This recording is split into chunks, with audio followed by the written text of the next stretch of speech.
may not be able to hear it, but it is filling with water right now. So right now we have about 1 inch of water or so in the tub. I'm going to start to drain. I don't know if you can see, but we do have a little whirlpool action going there.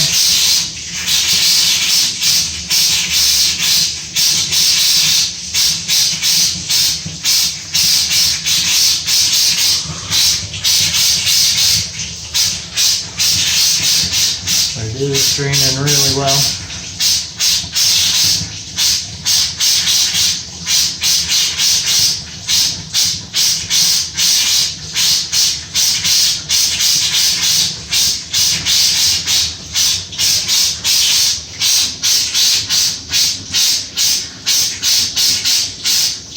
And it is done now.